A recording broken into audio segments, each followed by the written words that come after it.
এই 10 দিনের ট্রিপের আজকে হচ্ছে আমাদের একদম শেষ দিন। আজকে আমরা দিল্লি থেকে ট্রেন ধরে সোজা কলকাতা। খুব ভালো কাটলো আমাদের এই 10 দিনের ট্রিপটা। কাশ্মীরকে বলা হয় পৃথিবীর ভূস্বর্গ। এই ভূস্বর্গে আসার ইচ্ছা অনেক দিন থেকেই ছিল, তাই আজকে এই স্বপ্নকে বাস্তবায়িত করে আজকে ফিরে যাচ্ছি নিজের জায়গা কলকাতাতে। ঘোড়ায় চেপে বৈশরণ ভ্যালি ভ্রমণ, রোপওয়ে করে গুলমার্গের প্রাকৃতিক সৌন্দর্য উপভোগ করা, সোনমার্গ থেকে জজিলা পাশে 0 পয়েন্টে গিয়ে বরফ নিয়ে খেলা করা, এছাড়া ডাল লেকের সৌন্দর্য, হাউসবোটে রাত্রিবাস করা, এইসব নানা সুন্দর সুন্দর স্মৃতি ক্যামেরা বন্দি করে আজকে আমরা ফিরে যাচ্ছি নিজের জায়গা কলকাতাতে। আর ফেরার পথে আমরা পাঞ্জাবে একদিন থেকে পাঞ্জাবের অমৃতসর টেম্পল আর ভারতের পশ্চিমে পাকিস্তানের ওয়াগা সীমান্ত কিন্তু আমরা ঘুরে নিয়েছি। তো আজকের ব্লগে আপনারা দেখতে পাবেন এই 10 দিনের সফর শেষ করে কিভাবে আমরা দিল্লি থেকে কলকাতা ফিরে এলাম। হরে কৃষ্ণ, গুড মর্নিং, সবাই কেমন আছেন? সুতপা শরণার একটি ব্লগে আপনাদেরকে স্বাগত জানাই। তো এখন আমরা সবাই রেডি হয়ে গেছি। আমরা এখন ব্রেকফাস্ট করব। ব্রেকফাস্ট করে তারপরে আমরা দিল্লির উদ্দেশ্যে রওনা হব। তো ব্রেকফাস্ট করার জন্য আমরা নিচে রেস্টুরেন্টে চলে এসেছি। এখনও কেউ আসেনি, কারণ সবে ব্রেকফাস্ট শুরু হয়েছে। আর আমরা যেহেতু তাড়াতাড়ি এসেছি, কারণ আমরা যেহেতু বেরোবো, সেই জন্য আমরা তাড়াতাড়ি চলে এসেছি ব্রেকফাস্ট করতে। কারণ আমাদের অনেকটা রাস্তা যেতে হবে, একটু হাতে সময় নিয়ে পৌঁছানোই ভালো, কারণ বিকেলবেলা আমাদের ট্রেন আছে 4:30টার সময়।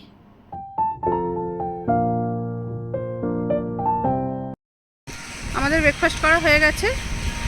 এবারে আমরা এখন গাড়িতে উঠব। আমাদের বিকেলবেলা 4:30টার সময় ট্রেন দিল্লি থেকে। তো আমাদের লাগেজ এখন গাড়িতে তোলা হচ্ছে। ততক্ষণে আমরা হোটেলের চারপাশটা একটু ঘুরে দেখছি, কারণ কালকে তো আমরা অনেক রাতে ঢুকেছি হোটেলটা দেখতেও পারিনি ভালো করে। তাই হোটেলের বাইরেটা এত সুন্দর সাজানো গোছানো, তো সেই জন্য যতক্ষণ না গাড়ি ছাড়ছে আমরা হোটেলটা একটু চারপাশটা একটু ঘুরে দেখছি।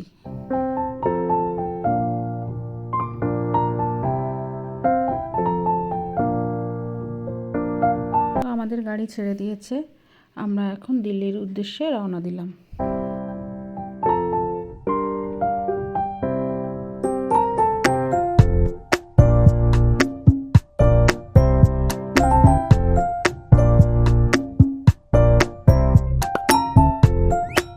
আমরা প্রায় দিল্লি স্টেশনের কাছাকাছি পৌঁছে গেছি।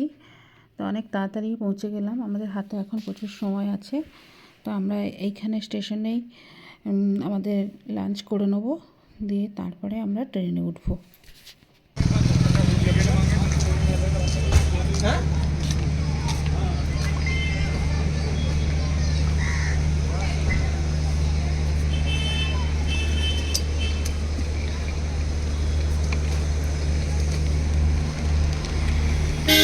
আমাদের লাঞ্চ করা হয়ে গেছে। লাঞ্চ করে আমরা এখন ট্রেনের জন্য অপেক্ষা করছি। ট্রেন এখনও স্টেশনে ঢোকেনি।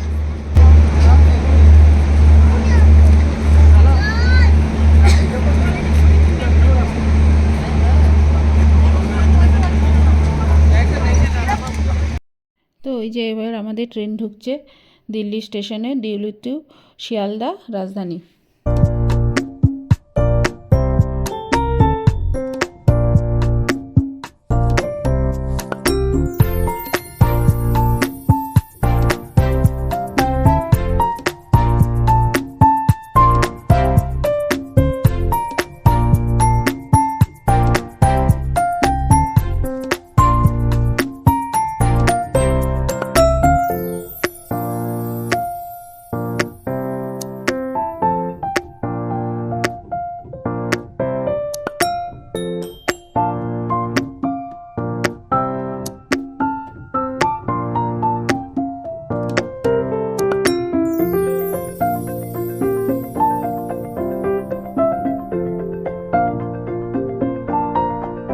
আমরা সবাই আমাদের জায়গায় বসে গেছি। তো আমাদের ট্রেনও এবার ছেড়ে দিয়েছে।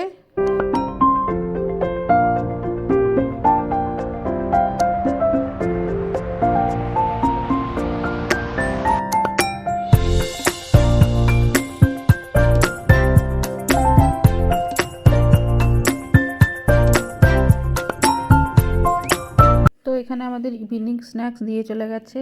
চা আছে, যে কফি খাবে কফি, চিপস, তারপর স্যান্ডউইচ আছে, চিড়ে ভাজার প্যাকেট দিয়েছে, অনেক কিছুই দিয়েছে। তো আমাদের এখানে এখন চা কফি সব বানানো চলছে। আর এই দেখুন বাইরে বৃষ্টিও শুরু হয়ে গেছে, বেশ জোরেই বৃষ্টি পড়ছে। তো বেশ ভালোই লাগছে, বাইরে বৃষ্টি পড়ছে আর আমরা চা কফি খেতে খেতে যাচ্ছি। তো আমাদের ট্রেন এখন কানপুর স্টেশনে পৌঁছেছে। তো আমরা এখানে বিরিয়ানি অর্ডার দিয়েছিলাম। তো দিয়ার বাবা এখন নেমেছে, বিরিয়ানিটা আসেনি সেটা দেখার জন্য। তো ট্রেন এখানে 10 মিনিট দাঁড়াবে, তো ওরা তার মধ্যেই দিয়ে চলে যাবে জোম্যাটো থেকে। তো সেই জন্য আমরা অপেক্ষা করছি। তো আমাদের বিরিয়ানিটা এখনও এসে পৌঁছায়নি। তো সেই জন্য আমি দিয়ার বাবাকে বলছিলাম যে তুমি ট্রেনে উঠে পড়ো, উঠে দাঁড়াও, ট্রেনের উপরে উঠে দাঁড়াও, নিচে দাঁড়িয়ে থেকো না, কারণ বাই চান্স যদি ট্রেন ছেড়ে দেয়, আসলে আমার খুব ভয় লাগছিলো যদি ট্রেনটা ছেড়ে দেয় তাহলে তখন সমস্যা পড়ে যাব। তো সেই জন্য আমি বলছিলাম উঠে দাঁড়াও। ও বলছে না, কোনো অসুবিধা নেই, ওরা ঠিক টাইমে মানে ট্রেন ছাড়ার আগেই ওরা চলে আসবে। তো সেই জন্য আমরা অপেক্ষা করছি। আর আমিও ওই জন্য গেটের কাছেই দাঁড়িয়ে আছি। আমাকে বলছে তুমি গিয়ে বসো। আমি বললাম না, আমার ভয় লাগছিলো যদি ট্রেনটা ছেড়ে দেয়, সেই জন্য আমিও দাঁড়িয়ে আছি গেটের কাছে। তো অবশেষে ট্রেন ছাড়ার আগেই বিরিয়ানি পৌঁছে গেছে আমাদের কাছে। তো চিকেন বিরিয়ানিও আছে, মটন বিরিয়ানিও আছে, যে যেটা খাবে। তো চলো এখন আমরা সবাই ঝটপট খেয়ে নিই। যদিও বিরিয়ানি আমি খাই না, আমি অন্য কিছু খাবো। তো আর বাকিরা সবাই বিরিয়ানি খেয়ে নিক, তো তারপরে আমরা শুয়ে পড়বো সবাই। তো আমরা খাওয়ার পরে আমরা বিছানা করছিলাম শোবো বলে। তো তখন আমরা একটা জিনিস দেখলাম, আমাদের সামনের সিটের তলায় এই যে একটা লোক সিটের তলাতেই শুয়ে পড়লো। তো সেই দেখে তো বাচ্চারা খুব মজা পাচ্ছিলো, ওরা খুব হাসাহাসি করছিলো, আমরাও অবাক হয়ে গেলাম। এরকম মানে এতদিন ট্রেনে যাতায়াত করি, এরকম কোনোদিনও দেখিনি। মনে হয় লোকটার টিকিট নেই বা কিছু, কী জানি না, মোটামুটি সিটের তলায় ওই যে কম্বল পেতে লোকটা শুয়ে পড়লো। তো পরের দিন সকালবেলা আমরা সবাই চাটা খেয়ে অপেক্ষা করছি, ট্রেনটা এবার দুর্গাপুর স্টেশনের উপর দিয়ে যাবে। তো আমরা সেটা দেখার জন্য আমি দিয়া সবাই হাঁ করে জানলার দিকে তাকিয়ে বসে আছি যে ট্রেনটা কখন দুর্গাপুর স্টেশনের উপর দিয়ে যাবে। তো বলতে বলতেই ট্রেন ঢুকে গেছে দুর্গাপুর স্টেশনে। তো খুব ভালো লাগছে। আমি দিয়াকে বলছি নামবি নাকি নেমে দিদার বাড়ি যাবি? দিয়া বলছে না, কলকাতাতেই যাব। তো ট্রেন ছেড়ে দিয়েছে, দুর্গাপুর স্টেশন পার হচ্ছে এখন।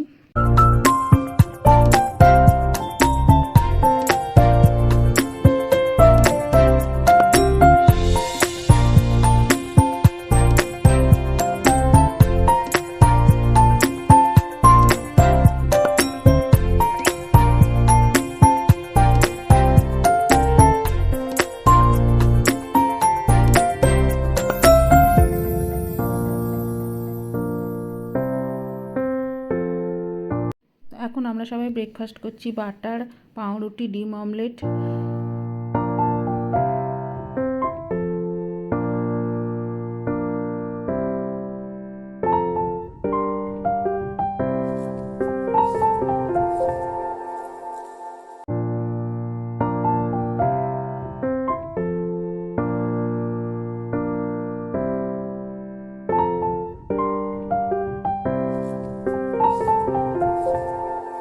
ট্রেন এখন বালি ব্রিজ ক্রস করছে, আর ওই যে দূরে দক্ষিণেশ্বর মন্দির দেখা যাচ্ছে। তো আমরা চলে এসেছি শিয়ালদার কাছাকাছি, একটু পরেই আমরা ট্রেন থেকে নামবো। তো ট্রেন ঢুকে গেছে শিয়ালদা স্টেশনে। অবশেষে আমরা 10 দিনের সফর শেষ করে সুন্দরভাবে মজা করে ঘুরে আমরা আমাদের বাড়ি চলে এলাম।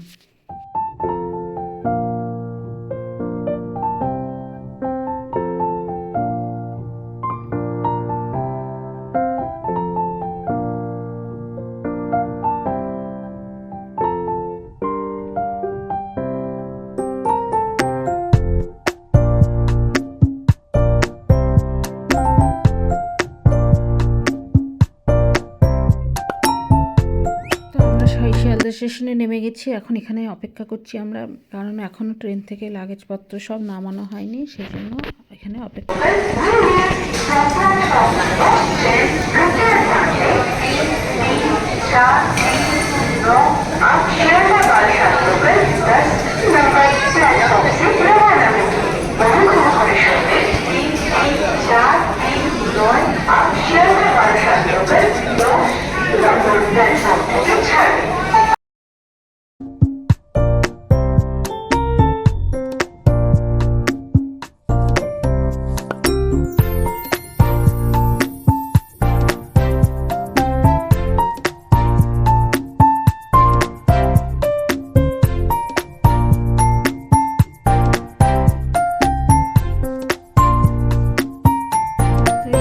স্টেশন থেকে বাইরে বেরিয়ে তারপরে আমরা গাড়ি নেব, গাড়ি নিয়ে আমরা সোজা বাড়ি।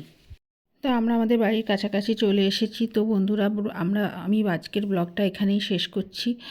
তো আপনাদের আমাদের এই 10 দিনের কাশ্মীর ভ্রমণের এই ব্লগগুলো কেমন লাগলো অবশ্যই কমেন্ট বক্সে লিখে জানাবেন। তো আমরা খুব মজা করেছি, খুব আনন্দ করেছি। তো যদি আমার ভিডিওগুলো ভালো লেগে থাকে অবশ্যই একটা লাইক করে দেবেন।